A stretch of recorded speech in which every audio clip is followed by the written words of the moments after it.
two variables in trading, time and price. Yep. Most people spend 99% of their energy on price and not on timing. And actually, the energy you spend should be 50-50. Half of the time you spend your focusing on price, half the time should be working out when to do the trade.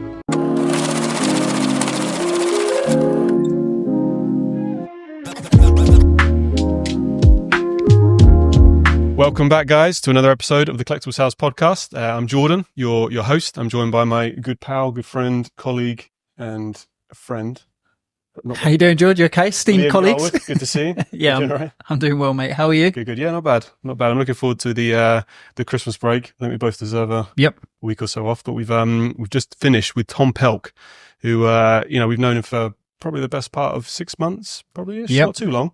But he's had a big impact on what we think about the coin market and generally collecting. So I think it was pretty good overall. Really good, yeah. Very good. It was a really good insight. People are going to hear some fantastic insights from him. Tom's been involved in the coin market for years, from running auction houses to private collections to investors across the globe. So his insights are pretty much unrivaled. You can tell the way he talks about it. Like he's been there, done it. It's he's got that sort of laid back attitude towards it. But I think from a listener point of view, there's a lot of gems in there.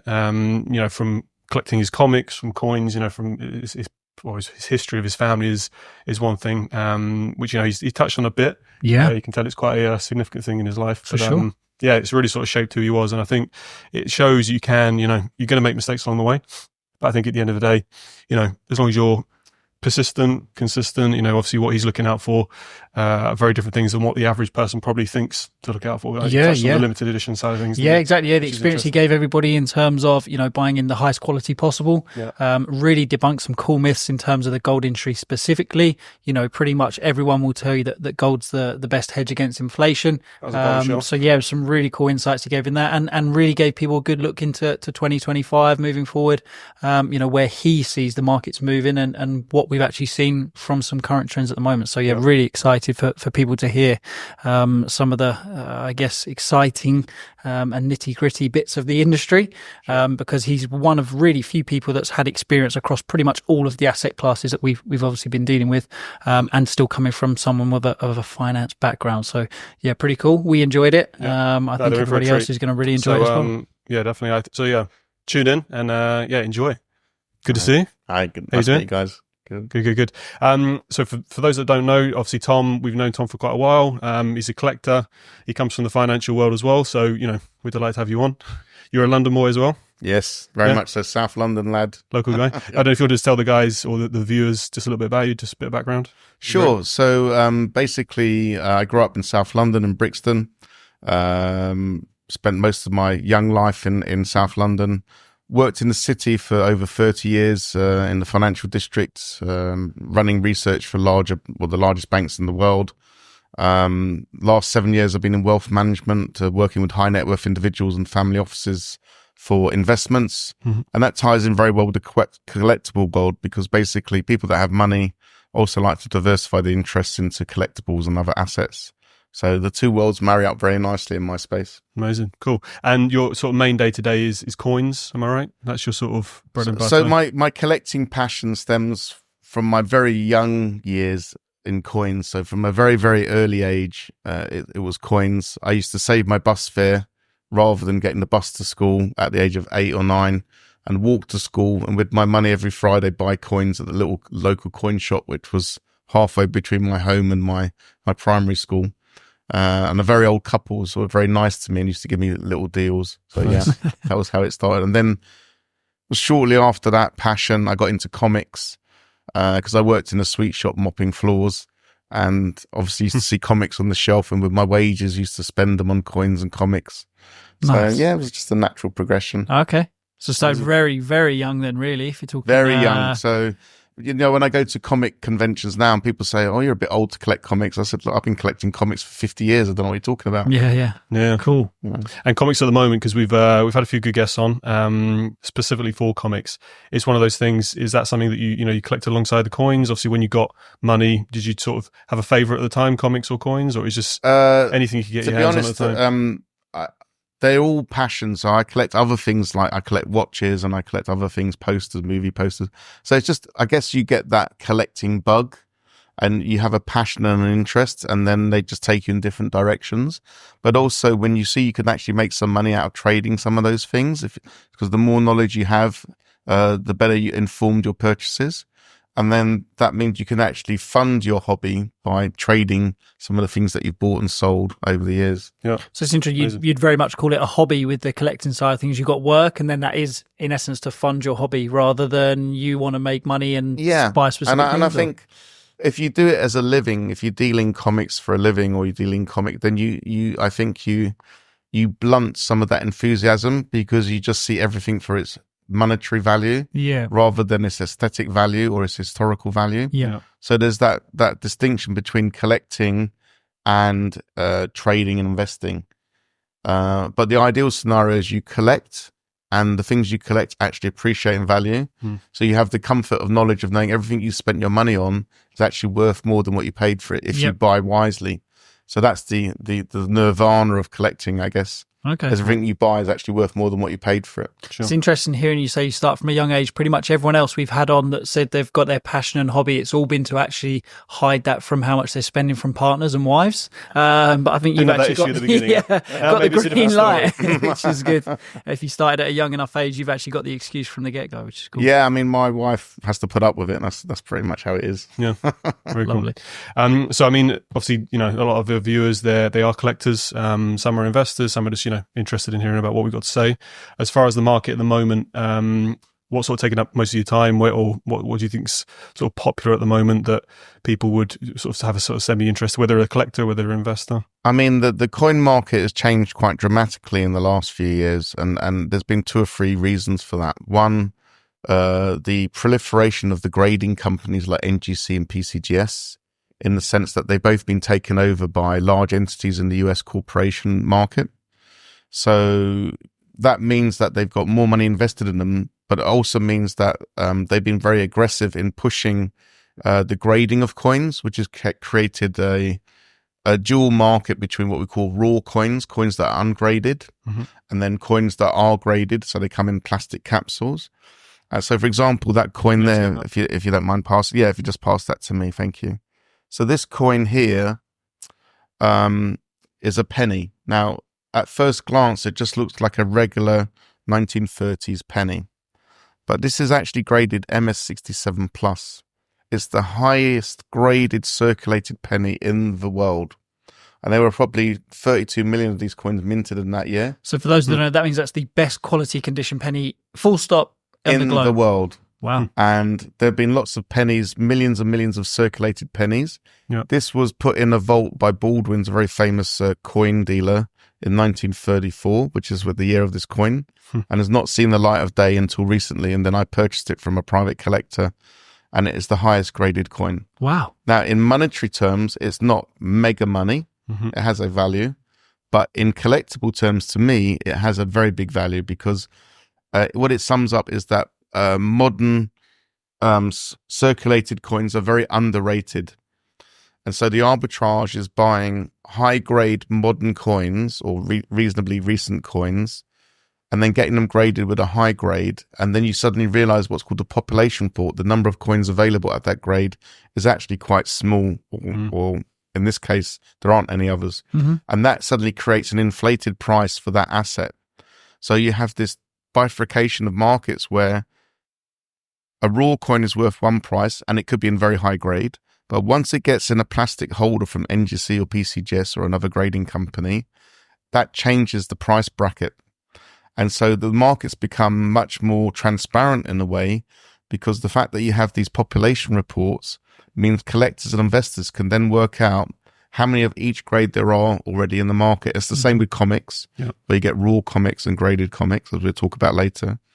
And that creates a very different market proposition. Because then you start to say, well, this coin's only a 69. Now, the perfect score is 70. You got a proof coin at 70, it's a perfect coin. Now, 69 and 70 visually look almost identical. You can't really tell the difference. But the price depreciation of a 69 is massively lower compared to a 70, because people's perception is, oh, it's not as good as a perfect coin. Even though if they were both raw, you'd equally pay the same price for either coin. Right. Because to the naked eye, they look the same. Yeah. But actually, once they've been graded by a third party, by experts, and they said, no, there is a differentiation, the price differentiation is reflected on that grading. Mm-hmm. And that's one of the big things that's happened in the coin market. So the grading market has changed and created asset price inflation, for want of a better word. That's one part. The other part of the coin collecting market is the proliferation of use of the internet, and the use of platforms like eBay, etc., where people are now using outside auction houses, other mediums to sell coins or to buy coins. In the old days, the main access point for getting coins was to go to a traditional auction house, a well-known established coin auction house, and you're bidding against dealers and other collectors. Now it's been much more widely available to the mass market and globally, where people anywhere in the world can access a platform and see those coins and bid on those coins. So what's happened is created a greater a level playing field for the collectors to access coins, which they didn't have before. The downside of that is, though, there's also a lot of dodgy things go on, for want of a better word. In people put fake coins up, or they put overinflated prices up on the internet, on eBay, etc. So you got to be. So the warning is caveat emptor, the buyer beware. That there's a lot of smokes and mirrors that go on, and without going into too much detail, when you get into the auction world, you've also got to be aware about how certain auction practices work, and got to be very careful when navigating auctions as well. Do you think that's been why there's been not necessarily a pullback from putting coins in auction, but there's other ways now of consigning? People are obviously going down different avenues as such to try and sell their coins. Do you think that's the reason why? Because of auction grey areas? Or I think one of the main reasons people maybe navigate away from auctions is that the price points that people charge now for auction access, where you're paying sort of 28 to 32%, giving away buyers' fees and sellers' fees plus VAT, puts people off consigning coins because they're losing a third of the value of the sale price. And likewise, when you come to sell a coin, if there's a high premium charged either way, the coin doesn't reach its maximum price potential because people are factoring in the premium that's being absorbed in the price. The flip side of that is the advantage of going to auctions, having been involved in an auction business, is that you access the right people. As in, you get, if there are serious coins for sale, then serious collectors come out of the woodwork, or investors. And then the ideal scenario is you want two bidders at least, pushing up the price, because the true value of any commodity is what someone's prepared to pay for it. So an auction is a good reflection of what something's actually worth. Because what's the first thing you do when someone offers you a coin is you go and check auction past prices. You go, well, the last one sold at X, so we use that as a broad benchmark. Now, that may have been a good auction, or it may have been a bad auction. That's when understanding auction experience is very important to know, was that a genuine price? Was that a freak high? Was that a freak low? Was it a bad sale? What time of year was the auction? Where was the auction based? In what currency was it denominated? So there's lots of factors that you have to take into account that determine whether that auction print was actually reliable. So a good rule of thumb that I do, and the advantage of technology, you can use spreadsheets and models and stuff, is I basically collate a lot of auction data, and I take the average of the last 3 coins of that type and take a simple moving average, and that would be my broad benchmark, and then you just use plus or minus on that number. Nice. So something like this, obviously that's the best in the world. There is no other example of that. How would you discern fair value or good value or true price on that front? Do you That's check a very prices, good question. So I know what I paid for it. And then I know what I would pay if someone offered it to me now. So that's my basis. Right, okay. But then I go, well, if I put that in auction, I know there's 3 big penny collectors in the UK, for example, at least that I know of. They would bid for that coin. I have a rough idea what I think the threshold would be for that coin. So I have a rough idea. I have a rough idea. But if 2 people really want it, it could go crazy. Get lucky that day, it could go crazy. So, and that's the same thing with many things that you see in the art world, whether it's watches, comics, coins. You just need 2 bidders. And if it's the best one in the world and someone's missing it in their collection. Do you think that's where the magic is slightly lost, though, with online auctions? Because if you've got 2 guys in a room or 2 women in a room that are, there's a slight ego there going at each other.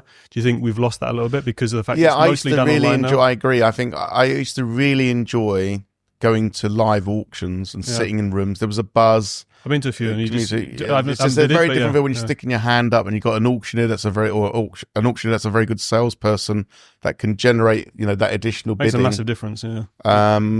So, for example, in the watch world, Oral Bax, who's the most famous auctioneer in the watch world, Phillips Auction House, he's a very, very good auctioneer. If you watch, he speaks multi-languages. He can talk in French, Italians, You've got to be a great communicator. And you can actually raise the price of objects if you can create that passion when you're doing the auctioning. Yeah. And likewise, you watch some auctions which are so stale, the person's got like 1,000 lots and it's like next lot. And there's no enthusiasm about something that might be something very special, which is great if you're a buyer because you might get it cheap. But at the same time, you're not doing the seller justice by making a song and dance about something that is quite important. So what would you say is sort of your big wins at auctions then? What would you say is your favourite wins? My favourite win was many, many years ago. I won't name the auction house, but there was a very famous auction house, a very big. Don't worry, we're not sponsored. You can put any names out you want. It's fine. But there was a big auction house many, many years ago that had a watch sale in London. I took the day off work at the time to go to this particular sale. And this particular watch, there was only 3 known. This was the other 2 in museums, and this was the 3rd example. And it was exactly the sort of thing I collected. It was a Patek Philippe rare watch in rose gold. And just before that lot came up, and I was sitting there all day in anticipation, I even had a friend of mine at the auction to bid on in case I didn't make it in time, to bid on my behalf with instructions. Okay. But I made it on time. And the auctioneer, just before we started the bidding, said, "Oh, there's a special notice on this lot." I thought, "Oh no, here we go." And he said, "There's an asterisk on it, which means it's been imported from another country, and there's an additional tax to pay when you buy it." Right. And no one bid. It just killed it. So basically, we're sitting there. He started the bidding, and literally no one raised their hands. Yeah. So I just raised my hand for the first bid. I said, "Okay, we have a bid in the room." And I just sat there waiting, and no one bid. And it was nervous. Nice, yeah. I bet that felt like an eternity. And that was the longest. I was like, hit the gavel, hit the gavel. And he just went, "Sold." And I was like, "Really? Have I got it?" And they're like, "Yep." I was like, he just killed it. So that just shows you the power of auction. Just little things like that. And you still have that watch, or you sold that one? I had it for many years, but eventually I sold it to a collector who collected also that particular watch because I made very good money on it. Yeah. And I couldn't resist the profit of that particular piece. Cool. Because there are other things to buy. So it was a very, very good win. Cool. But what was interesting, and you see this in auction a lot, is auctioneers can make or break certain lots. I'll give you another example. I was bidding on something recently, and I was winning, and I was bidding online, and you could see the auctioneer live on the screen, and he said, "Yep, any more bids?" And I was 99.5% sure I'd won it. Mm-hmm. And then at the very last second, someone had obviously come in with a smaller increment than you're supposed to bid. And they accepted it. And they accepted it, and they said, "Okay, we've got another bid." And then they came back to me, and they said, "Would you go an extra bit more?" And I said, "No." And they were really shocked. And they said, "Don't you want to go just a little bit more?" I said, "No, because you're not working on my behalf. You're working on behalf of the person against me because you allowed them to go an increment which was below the minimum bid. Yeah. And therefore, it's a bit cheeky, I don't like that because you're not working on a fair basis. Yeah. You're giving preferential treatment." So I didn't bid, and they were really surprised I didn't bid because they thought I'd keep bidding. I was like, "No." Okay. Even though I want it out of principle. Yeah. And that's where, you have to be disciplined. One of the things about buying an auction is you have to be disciplined. So is that, or opens up, I guess, another question. When you're going to these auctions, there's things you really, really like. You've got to have that clear mindset that don't I'm let paying ego, X amount. Ego will cost you a lot of money. Yeah. Yeah, so ego, in trading generally, ego is a very expensive. That perfectly leads on to what's probably the biggest or hindsight purchase you've had. Have you ever had that happen, or anything that's caused you maybe overpaid or? Yeah, absolutely. I mean, I've overpaid for lots of things, but any regrets overpaid in terms of what it's worth, not because of ego. Yeah. Okay. Yeah, there's the difference. I've not overpaid because someone's been bidding against me and I'm like, you're not having it. Yeah. It's been like, no, it's like, I think I don't care what the price is. I would like to own it. Cool. Because I don't think I get a chance to buy it again. Okay, that's good. So I've overpaid. Yeah. And I think that's where collecting and investing value is the difference, because it doesn't matter what someone else thinks it's worth what it is to you. If you're not ever selling it, it doesn't matter what the price is. You just want to own it. Collecting's that chance to own that piece of history or coin, comic, whatever that might be. I mean, you can look at really enjoy. serious coins that are available for sale, and if you speak to most coin experts, they'll have a rough idea what they think it's worth. A Union and a Lion, for example, you know, that's worth 400,000, 300,000, depending on the grade. But if someone wants it, there's only 400 minted. Normally they end up in Japan. They'll pay a price more than you think it's worth. Yeah. And you think that's insane, but then you try and get another one. Yeah, true. How often do they come up for sale? Yeah. So it's about rarity as well, because rarity is, this coin may not have been for sale for the last 20 years. Where are you going to get another one? Yeah. All right. So that has an impact. And that's with any asset class, whether it's comics, watches, classic cars, paintings. Rarity and condition are very important when you're buying collectibles. So when you're buying a collectible, whether it's a coin, a watch, or a comic, try and buy the best condition that you can afford. Doesn't have to be the rarest object, but you want the best condition that your pocket will allow you to purchase. Okay. So as far as, obviously, you know, you've been doing this for a long time now. For people sort of getting into this, they're probably thinking, oh, you've accumulated this knowledge over the last sort of 20, 30, 40 years. From your point of view, you know, looking back at it now, would you give yourself, you know, your younger version of yourself, would you give yourself, you know, different advice? Would you, you know, think, obviously you don't have regrets. I think it's great to, you know, go through that process. And you always have regrets. There are things you should have bought, healthy regrets. Healthy regrets. You don't want to. But you pay for your education. I'm a great believer that you have to pay for your knowledge. And that's whether you're trading in financial markets or in collectibles. You'll make mistakes. We all make mistakes. And I still make mistakes. But the point is, your mistakes are small and your wins a lot outperform your mistakes. And it's the same with trading. So as long as you've got that ratio, that average.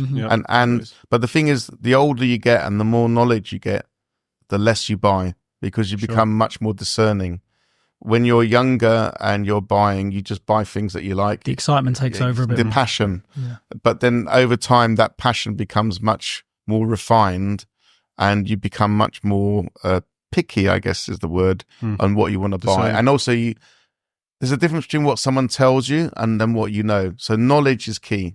So in the old days, when I was young, there was no internet. So the arbitrage was knowledge, and knowledge came from reading lots and lots of books. And I had lots of reference books. I spent a lot of money on books and would religiously try and absorb as much as I could from those pages and the information that was available and the images. Back in the day, there used to be a series of collectible books called The Miller's Guide. Judith Miller originally founded, but she's passed away, sadly. I knew her quite well, but sadly, her husband started it originally. And it was a series of auction results that were published in books that would give you rough price guides.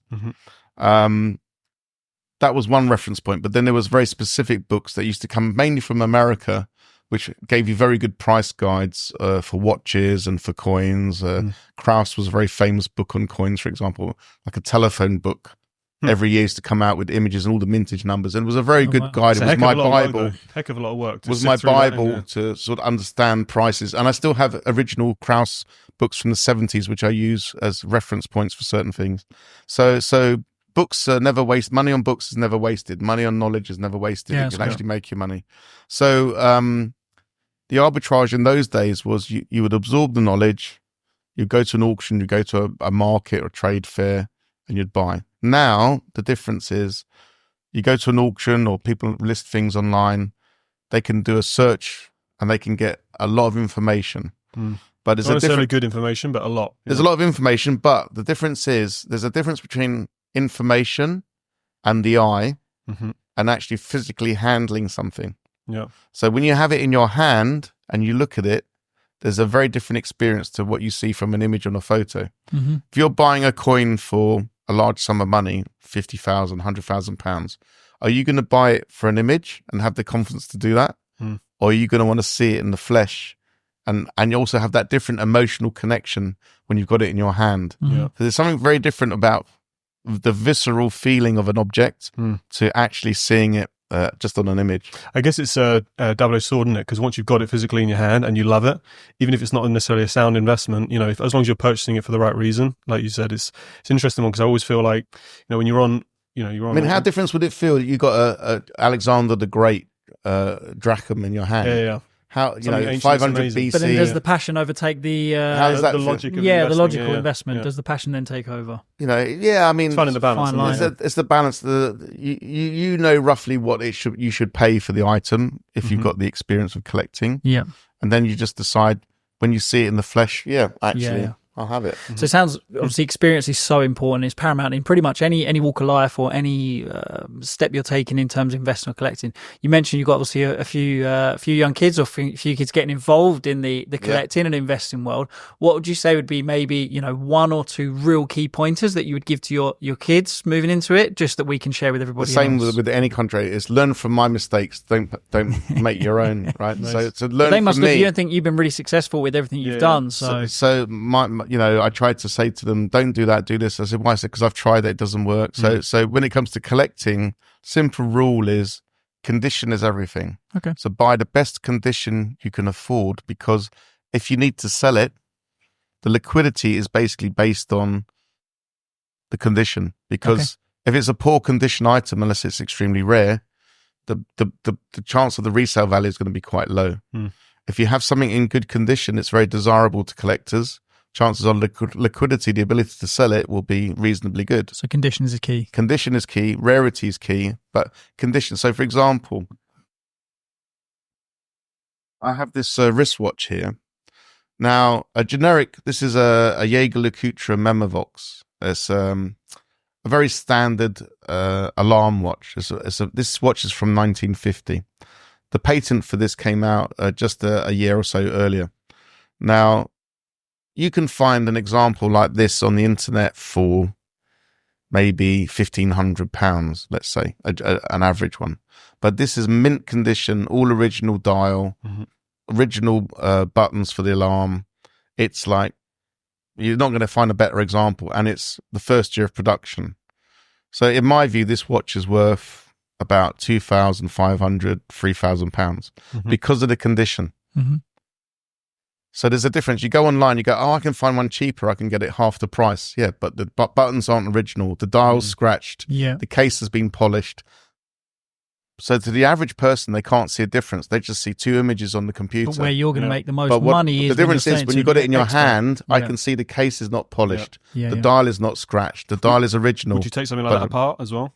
Would you get someone to take it apart? I have a professional watchmaker that services my watches, but the difference is I like this watch because I know it's 100% original and the condition. And so when you're dealing with things like watches, for example, condition is so important. No two watches are ever alike. So you see people what's the first thing people do when someone gets offered a watch? They go on a very important website like Chrono24, Watchfinder, and they try and find a similar watch or the same watch, and they look at the price and then they work out that's what it's worth. It doesn't work like that because the condition is so important. Original dial, original buttons, case is not scratched, case is not polished, especially in steel. Collectors don't like polished cases. So all these things make a difference. And that's the same with coins. No two coins are identical. Right?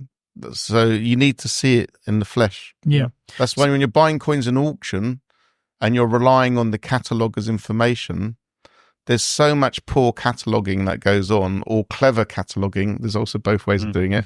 And the more experience you get and understand how cataloging works, the more you know what to look for. Yeah. So interesting. It moves on probably in towards a bit more of a wider market conversation. Where do you feel sort of markets are moving? I mean, you mentioned watches. There's obviously been huge spikes in sort of modern watch prices where condition isn't going to be a huge difference. There isn't third-party verifications when it comes to something like watches. Where do you feel markets like that are going to move going into, say, 2025? Well, you mentioned the watch market. So starting off with watches, the modern watch market's actually come off about 28% if you look at the smart dial index, for example, and sub-dial index. All the big brands like Rolex, Amiga. Not all of them, but a large, and not every model, but as a generalization, the watch market has corrected down. And one reason, not the only reason, but one of the reasons for that is that the China market slowed down post-COVID, and they were large buyers of luxury goods like Rolexes and other brands. The appetite wasn't there, and a simple metric you can look at is the savings rate in China is above 50%, which means that people aren't consuming, they're not spending money. So that's just one metric, but there are other metrics. Also, it was to do with the fact that large watch houses, without mentioning the brands, were having these waiting lists for watches, trying to keep the market sort of very strong. But the problem is that people sort of shied away from that, and now in the secondary market you can buy watches below list in certain model examples. Some watches still trade over the list price because of the waiting list, but that market changed where people were flipping watches, buying them. And it was the same with the coin market, where coin issues from the Royal Mint, which were very popular, the modern proof coins, were trading over list because it was very hard to access them. You know, there was a finite amount of coins. The subscriber base was larger than that. But what changed was, and I won't go into the details of it, but there was a greed factor where traders were flipping the coins at a multiple to cash in on that. That killed the market, particularly in Japan, where the Japanese were very active in that space and buying and got wise to it. And now a lot of these coins are selling under the list price from the Royal Mint. Not all, but a lot of them. Yeah, I guess, a lot of our clients deal with obviously buying coins for an investment. I guess that means sticking away from your pure excitement purchase to buy and flip. That's not an investment. Coins are a very good investment, but you have to understand the market. So if you're buying modern coins, you want to buy high quality coins. So typically graded coins, as high as grade as you can afford to buy. Coins that are in finite supply, so low mintage numbers. And that market over time will do very well. Depending on which coins, not all coins, but particularly you have to understand which coins are relevant. So, for example, the Queen's Beast that you have over here in the corner, I think is a fantastic investment coin. It's a beautiful coin depicting the 12 beasts, limited numbers. The proof coins, in my view, are a very good investment for the long term. I have them myself. I think they're a very good, that's one example. The Uner and Lion that came out as part of the Great Engravers series from the Royal Mint in 2019 is a classic example, a gold example of that. Is trading at way beyond its list price. I think the 1 ounce came out about £4,000 or £5,000. I don't remember exactly, between that kind of price bracket. Way beyond that, like multiples beyond that. And it's only 2019 issue. I think the Queen's Beast might be one of those type of coins in the future. Long time. What would you say is the thing to look out for then? If someone, because the Royal Mint, they bring out hundreds of coins a year. What would you say as far as those bits you pointed out, the key things to look for? Is there anything else as far as history to look at? Look at not necessarily past performance, but these beasts, they don't have too much. I mean, they have historical importance, but the Uner and the Lion is a remake, right? Yeah, so it's a bit different. It's a remake of this coin. Yeah, there's only 400 originally made of the proof version back in 1839, and they were only made to order at the time. Yeah, they're very popular with the Japanese market, so they're the big buyers of these original proof coins. And because they're so finite, that's why the modern release that came out with the Great Engravers series had a great demand. Even silver ones are trading well over list as well. Yeah. And I think if you're buying modern coins, and I'm not criticizing people for producing them, but there's a huge proliferation of modern coins coming to the market today. Limited editions of this, limited editions of that. Just because something's a limited edition doesn't mean it's going to go up in price, right? Sure. It's about supply and demand. It's simple, like with any product. Is there an appetite to buy those particular items versus the supply? So just because there's 320 coins made doesn't mean that they're all going to go up. Yeah, sure. Right? It's sort of been hijacked a bit, isn't it? The term limited edition, because anyone can bring out something limited edition nowadays. Can't it? Everything's limited. It could be anything. It just depends how big is the limit. Yeah. Right? And so is the buyers are also limited. Yeah. But the buyers are also limited. Yeah. So a classic example in recent times I had a lot of experience of was the James Bond coins. I like them. They had the 1, 2, 3 series in 1 ounce, 2 ounce, 5 ounce. Aston Martin was the first one. Then you had the Lotus car, and then you had the gun with the thing. So the first coin, unfortunately, was around COVID when it came out, and then there was a delay of the movie, the Bond movie, and I think that messed up some of the market price. There was a lot of hype, wasn't there? Yeah, I remember. But there was a delay of a year. But I remember very clearly that particular coin in gold was trading at a massive premium in its early days of release, and was very popular in Japan until the dealers killed it when they basically got greedy and was selling it at way overinflated prices. And then the market just crashed. And now you see them selling at spot or just over spot at 69. At 70, we'll still get over spot. But if you got a 69 2-ounce, you'll literally get spot in an auction for it. So, and that doesn't mean it's a bad coin. Don't get me wrong. I think those coins are a good buy at that price. But it just shows you how the market perception changed. So it went from hot to cold very quickly. So how is something that you could maybe point people in the direction of, say, how do you fight against that? How do you battle against that? Because it depends on your time frame. So what's important is time frame there. If you're looking to flip things, that's not the same as investing. So I think buying that particular coin I just talked about at that kind of price point is a good investment for a medium-term hold, i.e. 5 years plus. It's not a good investment if you want to make money tomorrow. There are other things you can buy, which you could probably turn for a profit straight away. If I was looking at long-term investment, well, I do it myself. I think, as I mentioned, modern coins that are high-grade circulated coins are undervalued, in my opinion, that are graded. But the area that I would be putting my money into is guineas. I think UK guineas, British guineas, are very... The market's picked up a lot, to be fair, in the last couple of years, but I still think they're underpriced for very rare high-grade guineas. The sovereign market's very well saturated, very well absorbed. People know sovereigns, all the varieties, and there's a very strong collector base for the British sovereign globally. And that market remains strong, and it's a good investment area. But if you want to look at other areas outside of that very well-established market, I think the guineas are very good, and also the 2 guineas, the 5 guineas, the half guineas, in my view. That's where I put some of my money. I think they are good investment pieces. High grade, rare, early guineas, Queen Anne, George II, etc. I think are very good pieces. And you'll see that in auction prices. If you look at auction results, there's a trend. There's a trend there. That's cool. Interesting. What would you class as sort of a high grade guinea of that range? I think if you start looking at MS62 and above, that's good. If you're getting AU58 for an early guinea, like a Queen Anne, you're going to be paying 10 grand for something like that, if not more. So, and even more. So depending on the year. So, a 2 guinea, AU 53, 5 grand, 6 grand, depending on what date. So, cool. And you'd say the best, say someone was going to purchase that, keep it 5 years, exit strategy would typically be auction, you think? Or it'd be... It depends. Nowadays, you don't have to use auctions because, especially recently in the UK, eBay have launched it where you can sell things without paying any fees. I personally that's for everything across the board? Put things on eBay because of the security risk. But that's one platform. Auction's another platform. And there are other ways of doing it now, technically, technology-wise.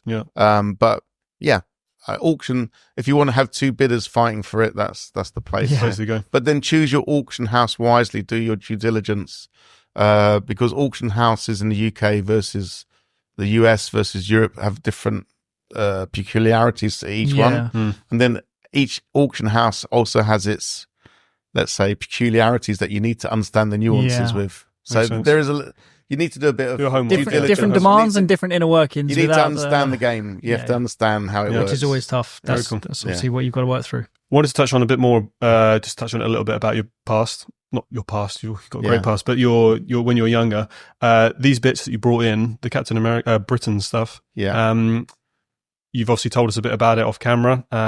As far as these pieces being something that you'd never sell. You've told us previously that you've got stuff that you buy for investment. These are keepsake things, I guess. So these 2 comics here, issue number 1 and issue number 2 of Captain Britain, came out in the late 1970s, 77, 78 area. Issue started in October, which was my birth year. And I basically, those are the original comics I bought as a child, and these are yours. They were my comics.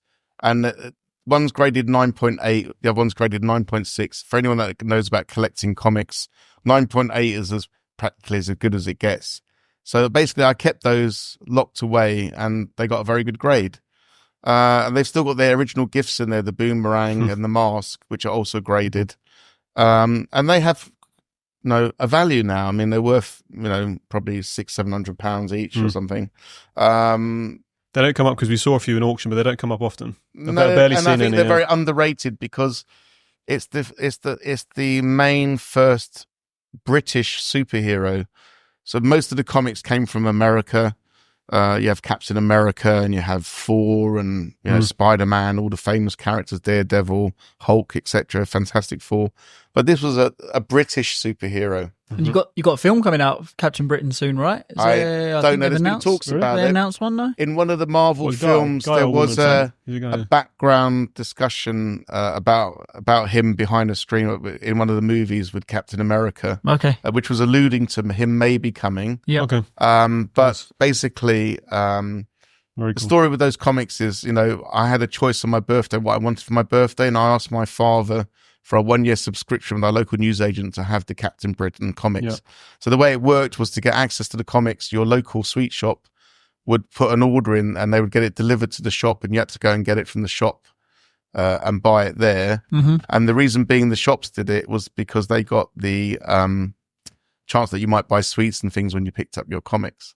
So my wages, I worked in the sweet shop. Yeah, so every Friday I used to get my wages, and I used to ask them to pay me. In those days, you still had silver coins in circulation. Right. So coins made before 1947 were 50% silver. And I would go through the till and swap my wages for the silver dated coin. And then on a Saturday morning, I'd get the subway, the underground, to Charing Cross Market, which used to be a very vibrant coin market back when I was a child. Yeah. And which is now Covent Garden, which didn't exist when I was a kid. It was just a derelict ground. And it used to be all coin dealers, and I used to melt them 4 times what I paid for it. Wow. And so I was doing quite well at the age of 10, getting 4 times my money. Hustler at 10 years old, yeah. Nice. So I was trading from a very early age, and then buying comics, and also Subutio, which was a football finger game. The biggest mistake I made as a kid, as I had a massive comic collection, and I swapped 3/4 of it to get a Chelsea and Brazilian Subutio team and a football pitch, because that was my passion. I was a Chelsea fan, so that was a big trading mistake. My early trading mistake was getting rid of my comic collection, all my American comics for Subutio. But that was the in thing at the time. There we go. It was cool to have your friends around and play football. And and then these coins. We've done worse for a Brazilian, don't worry. So this particular coin here was actually a medallion. Was my most expensive purchase when I was 10 years old. It was 10p. It's a Victor Hugo commemorative medal. It's probably worth today about £35-40, but I could never bring myself to sell it because it was my most expensive purchase as a child. Okay. And then these particular coins are very personal to me. They're quite rare. There's a lot of fakes around, but I know the provenance of these. These are from the Polish Łódź, or in the English Lodge ghetto, from 1943. When Jewish people were interned in the camp. My mother was a Holocaust survivor, actually was from the Łódź or Lodge, and was in the ghetto, may have even handled these coins, who knows. These are a surrogate currency that were used at the time, a substitute currency, to allow people to buy and sell items within the ghetto. And they're very personal to me, and I would never sell them because they're something very personal to my family history. So quite a collection. Those exact coins there were used in the ghetto as a form of currency. So my mother was in Łódź ghetto, ended up going to Auschwitz, survived Auschwitz, ended up marching to Bergen-Belsen, and statistically was very lucky to survive with my grandmother. My grandmother died in the camps, but all my family died in the camps. But my mother was the sole survivor, so they're very personal to me, and they're a piece of history. So though they do have a monetary value for a collector, let's say there might be people that collect them, to me there's a big personal connection. So they have a much bigger value from a personal contact historical point of view than any monetary value. I would never sell these coins. Yeah, of course. Wow. It's very recent history as well, isn't it? So how did you find those? How did you get hold of those? I put feelers out to the collector community in the coin world. and I managed to find someone who had the right provenance for them, and I purchased them. I didn't get them particularly cheap, to be fair, but the guy could have asked me any price, I would have bought them. So wow, to me the price was irrelevant. I just wanted them. Yeah. Quite a connection. Huh? Wow, what a piece. Yeah. And so that's the thing about the coins and collecting generally. So it creates a personal connection, whether it's a watch, a car, a piece of art. Quite often the people connect to that piece, So I've always been a big student of history. So to me, collecting is also a way of having an attachment to history. Mm-hmm. So, I used to another thing I used to collect was toy soldiers, for example. And so I used to look up all the big battles and try and reenact them with my soldiers. But it was a way of getting educated. So collecting can actually educate people, because you look up, Battle of Waterloo, and you start to see what was the size of the armies, when did it take place, which armies were involved, which generals. And then you start brings to it to life, though, doesn't it? It brings to life the battle, having the but items, also, you go around London today. I'm a Londoner. A lot of the streets around central London, you don't realise are named after famous generals that fought in the Battle of Waterloo, like Ponsonby Street and all these. They're all named after, Wellington, etc. All these things were named after people. Yeah. Trafalgar Square after the Battle of Trafalgar. The 4 lines were made from captured cannons from the Battle of Trafalgar. All these things were, historical context. So the actual research is invaluable beyond just making money on the investment or collection. Yeah. That's cool. Yeah. Very and cool. It's the same with what watches or art. There is a connection there, and I think that's what when we collect things, that's what we get passionate about. And when you meet fellow connectors, there's a connection there. So you create a community. Collecting is a community. Yeah, you get people who have a similar interest, and you like to lots share of your crossovers passion. in there. And so you build this kindred spirit of people that like to connect with you because you understand, you have the same interests. Yeah. So, for example, I understand you had Robbie here talking about coins before. And the funny story is we met at a social event that you held. And when we were chatting about coins, and I was telling him about my theory that modern high-grade coins are an interesting investment opportunity. And he agreed with me. And I was telling him about a 50 pence coin that I bought, which was very rare. It was a model coin with the modern 50p.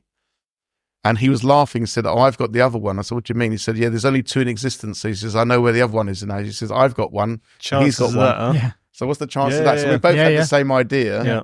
And we didn't pay massive amounts for it. And then we discussed what we thought it was worth. And we both came to a similar conclusion that it was worth probably 4 times what we paid for it. But we're both not going to sell it because we won't get another one. And what people don't know is that we are selling tickets for the charity boxing match that they're having to put these coins up for auction. You can come along, buy tickets, pick a winner. And there's only one winner. Come on, have you seen Robbie? Come on, there's only one winner.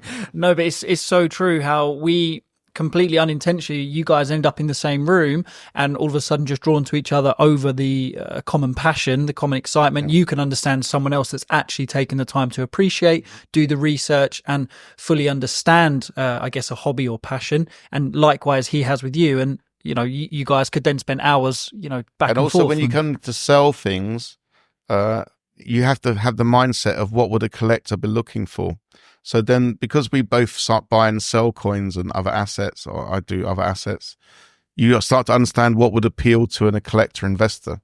So you have to think how they think. And they say that when you have that in mind, especially if you're buying to resell, you have to think what is saleable, what is commercial, why would that be of interest? Yeah. Is it liquid? Yeah, because a lot of the stuff you just you can put in a shoebox and forget about it. The amount of people that I've met over the years, and I'm sure you have them come into your store, and they've inherited a collection or whatever, and 90% of it is normally not of any great value because people have just hoarded bits and pieces. That's hoarding though, isn't it? Not but then you can tell when someone's been a collector, like what I call a proper collector, a serious collector. Curated an actual collection. The way it's presented and what they collect is normally a theme. And it's the same in auction. If you're looking at certain auction catalogues, you can work out sometimes, actually, this is a genuine private collectors group of coins that have come to the market because they make sense. There's a certain theme that goes consistently through, like a Maundy set from each reign. That's consistent. That's normally it's come from a private collection. Yeah, because they've been collecting Maundy sets and they've got one of each reign. and you can go, yeah, that's come from a genuine private. That's not a dealer putting them in. That's come from a private consignment that's gone into auction. Yeah. Or there's a series of date runs of a particular coin that's come from a private. You can just tell by looking at the catalogue. Yeah.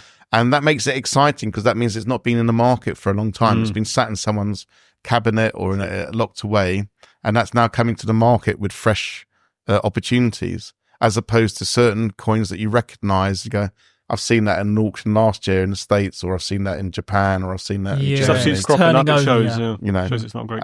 And collectors will get excited about things that have not been seen in the market, that's fresh to the market. Yeah. There's a buzzer on it. So I guess with that being said, and obviously your mindset is always, what's someone going to buy this on the back end when you're looking more investment? Where do you think that maybe moves you towards into 2025 and going forward? What do you see as some trends or a few bits that people there's some very interesting developments in the collecting world. One of which is the banknote market is massively grown, and if someone's looking to invest money and start collecting an asset class, I think banknotes are extremely interesting. That market size has grown to about $500 million. I mentioned this to a guy who worked for a prominent grading house the other day. I bumped into him and I told him that, and he actually is a banknote specialist, and he didn't know that was how big the market got. Really? I said, yeah, it's really grown massively, particularly in the Asia community, in China, etc. So other currencies, not just pound, like I'm not talking about pounds. I'm talking about international banknotes. Yeah. Is that historic banknotes? What historic banknotes. Okay. So banknotes have really become a big one. Wow. Because with the grading.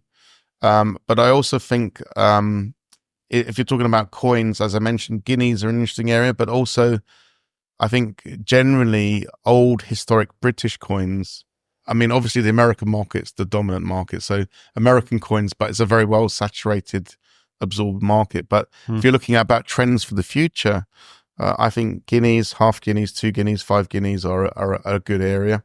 I think ancient coins are also very interesting. There's been a lot of movement in certain, I won't say names, but auction houses have gone down in coins and new ones have sprung up in ancient coins. And I think ancient coins have always got an appeal because the historic classical value, something about owning a Nero coin, which are quite rare, or a Julius Caesar or Alexander the Great. There's just something in, I guess because everything's so fast paced nowadays, people are forgetting the past, even with crypto, right? I don't know if you think, I feel anyway, it's really changed the landscape of investing in crypto because it's such quick gain. And, the booms come the in, demographics, so that's an interesting point. So demographics, the age community has changed. So wealthy collectors are becoming younger. And so their tastes are different to older collectors. Yeah. So my demographic and the older demographic, when you go to the old coin fairs, see a lot of guys a lot older than me. They've been doing it all their lives. They've got dusty old shells and, they haven't graded many coins. And that's where some of the arbitrage is sometimes. The younger breed I'm talking about the 20s and 30s of coin dealers, collectors, have a very different mindset. They want to grade everything, point one. They're very tech savvy, so they can work out very quickly what the populations are, what things are selling for in the auctions. So they're much more informed, which means that the pricing is much tighter. There's very little arbitrage. So they know exactly where the trading points are. But what's interesting is the development of the grading houses like PCGS and NGC, having been acquired by large corporate entities, have an agenda behind it, in my view, to take assets to tokenization. So what the future trend is, there's basically you have a rare commodity, and you may not be able to buy it as a collector because it's worth £500,000, £400,000, but you can own a piece of it. You can own 1/400th of it, or 1/500th, by tokenizing that asset. Okay. So one of the hidden agendas, I think, by these large corporations, because you're going to see it with Pokemon cards, with baseball cards, you're going to see it with lots of things, is they're going to tokenize that asset to allow the collector base to have access to it. Here we go. Tokenization is the future. That's the for sure. My view is where the technology is taking. Technology meets history. It's a natural process that's coming, and you'll see tokenization of collectible assets, and that's a natural progression. And so people will eventually be able to own a piece of major art history or major collectible that's a very high ticket item. So you think it's going to be big, 2025? I mean, there's a lot, like you said, there's a few companies that are doing it now. I don't know if anyone's doing it amazingly well, but it's because it is quite new, and the whole idea of it. I think from my experience, and I in my banking world, I work very closely with tokenization of assets, financial assets, and it's developing rapidly, tokenization. But a lot of people don't do it very well in the collectibles world. They don't understand the technology side of it. Mm-hmm. They might understand the collecting side of it and the buying, selling, but they don't get the IT bit. But I work with people that are probably some of the best in the world at tokenization. Mm-hmm. So we get it. We know how it really works. Because we're dealing with very large sums of money in the financial part. Mm-hmm.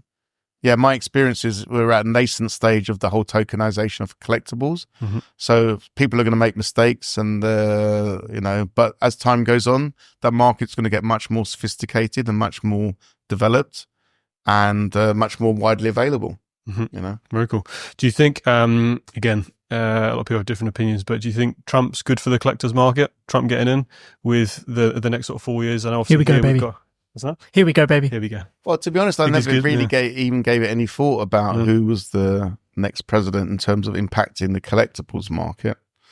So you'd say it's quite not bulletproof, but it's it's a bit away out of the financial sector. I think what's probably more relevant is how the stock market behaves in the US, which has been very strong this year and also last year. We've had double-digit gains in the S&P, for example, and the NASDAQ. It's about investor confidence. That's what it is. So does a Trump presidency create investor confidence? The market has reacted positively to President-elect Trump about to take office on the 20th of January next year. So you can say that that's a positive because the market perceives it to be positive. Mm-hmm. What happens under his tenure, you should wait to see. In reality, whether that affects the collectible market, I'm not certain, to be honest. I think what's more important is how currency behaves. Mm-hmm. So, for example, the Japanese yen has appreciated 20% in recent months because the reason I mentioned Japan is because they are big investors in collectibles, particularly coins and other assets. So if the yen appreciates, that means everything looks cheaper to them by 20%. Mm-hmm. So they're going to be buying more, right? So if you watch at auction results, probably all these key coins are going to Japan because in their minds, things look cheaper. And if you look at cycles, 80% of the world today of central banks are cutting interest rates. Mm. Japan is actually raising rates because they got a little bit of inflation. Mm. So if you look at 2025 going forward, I would argue that Japan's going to be a very interesting center to concentrate on of selling assets to, because they're going to have the advantage of the currency on their side, a stronger yen going forward next year. Interest rates are going up in Japan. Large parts of the world are cutting interest rates. Mm-hmm. That interest rate differential impacts the currency, which makes, the yen stronger. Mm-hmm. So they're going to have that currency advantage. Yeah. So where you're domiciled has a very important base in terms of currency. So for example, we look at the gold market. Gold is at all-time highs in sterling terms recently. Mm-hmm. Got up to £2,169 an ounce. It's trading quite well today, above 2,120 today. So in sterling terms, it's the highest it's ever been. But the all-time high in dollar terms was the 31st of October this year. And then it's come off a bit because of the currency effect. Mm-hmm. So but if you hold gold on average since 2000, as an average generalization, you make between 9.5% and 10% a year just holding gold, depending on which major currency in G10 space you hold it in. So currency has an impact. Mm-hmm. Yeah. So going forward you asked me about trends for next year. I think one of the trends will be a stronger yen, which means you'll see stronger buying from the Japanese community. Mm-hmm. The Chinese community are starting to reopen up and starting to re-enter the market bit by bit. And I think they'll also be a contributor to luxury good market like watches and other goods getting a bit of a support. So I think we've seen the worst of the market. So how stock market behaves is important for investor confidence. Mm-hmm. And you mentioned crypto. So crypto's been the fastest asset class to get to $1 trillion valuation. It took 12 years to reach the $1 trillion mark. Bitcoin, to mention the main one, which has now got a market cap of about $1.3 trillion on its own. Total size of market crypto is about 3.4 trillion, give or take. Yep. That puts it in 5th place in currencies. So the value of sterling, for example, in G10 is about 3.4, 3.5 trillion. I just saw it overtook, didn't it? Yeah. Bitcoin just overtook. But the argument is Bitcoin or are cryptos a real currency? It's only a real currency if you can go and spend it in the shops. Yeah. So there's a difference there. But what's interesting as a trend for next year is you've got Starbucks, you've got PayPal, you've got Home Depot, all now starting to accept crypto payments as a way of means of doing transactions. Yeah. So the adoption of these kinds of technological breakthroughs are getting bigger and bigger. And in January this year, we saw the proliferation of exchange-traded funds in the US. BlackRock's the famous one, IBIT. And then we saw 11 exchange-traded funds this year get SEC approval. So the financial community is getting more adoptive of this kind of approach. It's getting more accepted in the financial community. And it's branching out into the everyday community where I think 1 in 4 Americans today own some form of crypto asset. 1 in 4. Digitally. Quite a lot, yeah. So it's a growing market. Now, is that a healthy thing? Time will tell. I have my own views on that. I won't go into it here. I was about to say, as a traditional finance guru, tell us what's your thoughts on crypto. I work for a crypto entity as well, so I have you are pro crypto. So my views are published on their sites, but I have a very strong opinion of where that market is going. But at the moment, it's extremely strong, and so the FOMO, the fear of missing out, is very much in the public's mind. But one thing people have to bear in mind, if an asset class is moving 10% in a day or 5% in a day, there's a very difference between trading and investing. Investing is about the long term, and you're more likely to make money as an investor over the long term because you have a slow and steady rise in income. And instead of trying to pick wealth as and when to jump in. But if you're punting and trading, 85% of people that day trade lose money. Yeah, well, it's time in the market rather than just trying to time the market perfectly. We don't know exactly when we're hitting the highs and the lows, do we? Because the people, there's 2 variables in trading: time and price. Yeah. Most people spend 99% of their energy on price and not on timing. And actually, the energy you spend should be 50-50. Half of the time you spend you're focusing on price. Half the time should be working out when to do the trade. Yeah. That's great. I mean, it's really interesting to really good insight. Think about obviously trends moving forward, and we've got a lot of people, obviously investors here. Gold looks a really prominent outlook for the next few years as well. If you're trading gold, crazy what we're seeing. Most gold sellers, let's say marketing businesses, will tell you gold's a hedge against inflation, blah blah blah. It's all nonsense. It's not a hedge against inflation. Gold made new all-time highs when inflation was very low. The 3 or 4 primary drivers of the gold price are: 1, central bank buying activity, and it's been extremely strong this year. It's been the strongest it's ever been, and in my view will continue to be strong next year. So that's supported the gold price. 2, it's highly correlated to where US 10-year real rates are. It's correlated to what rate policies are in the US, which is also in turn correlated to what the US dollar is doing. There's an inverse correlation between the dollar and the gold price. Over the long term, not the near term, because the dollar is strong and yet gold is strong.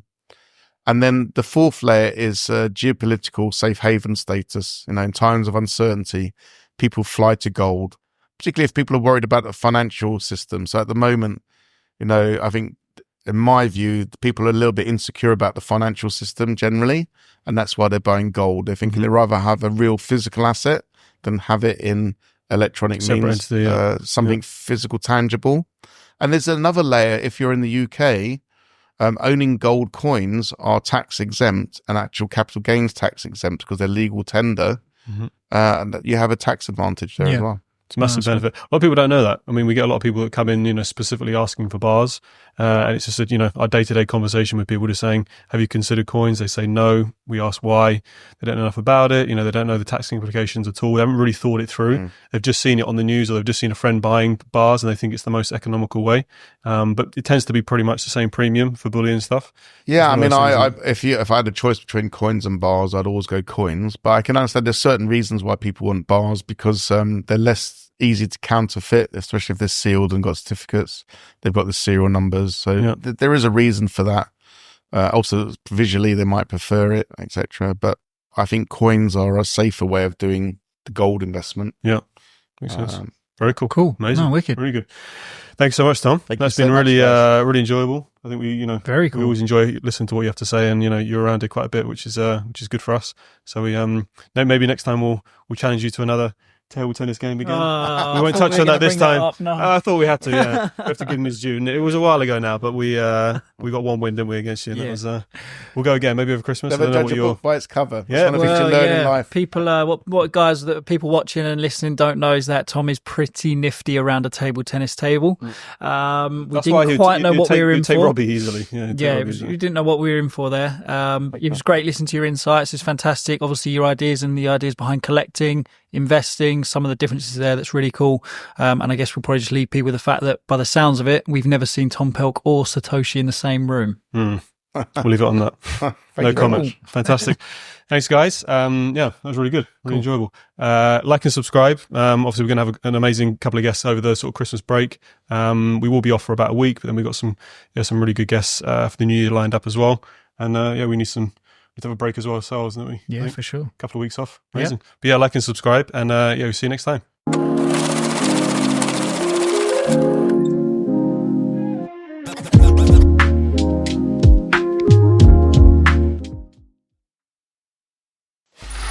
Free audio post-production by alphonic.com.